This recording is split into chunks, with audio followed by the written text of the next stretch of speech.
தெரிஞ்சது உங்களுக்கு தெரியாது.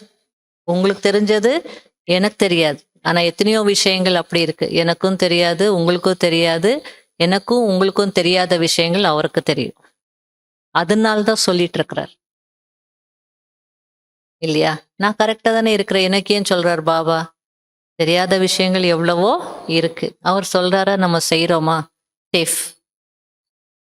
அதனால அனுபவம் செய்யுங்க. நான் ஆத்மா செய்விப்பவனாகி கர்மம் செய்ய வைத்துக் கொண்டு இருக்கிறேன். அப்போ 2 வேற வந்துரும் இல்லையா? எவ்வளோ அழகா சொல்றாரு பாருங்க.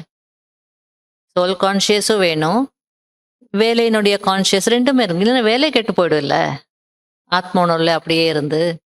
அ அப்புறம் வந்து அந்த அமாவாசை அன்னைக்கு பௌர்ணமின்னு சொன்னதுனால அபிராமி பட்டருக்கு அந்த அம்மன் வந்து காதுல கம்மல எடுத்து போடு பௌர்ணமி நாக்குவதுக்கு இல்ல. இது பிராக்டிக்கல். அது ஒரு எக்ஸாம்பிள் காட்டிருக்காங்க. இல்லையா? இது வந்து பிராக்டிக்கல். கர்மா செய்யும்போது அந்த கர்மத்தினுடைய கான்ஷியஸ்ல கண்டிப்பா நம்ம இருக்கணும். ஆனாலும் சோல் கான்ஷியஸ்ல இருக்கும்.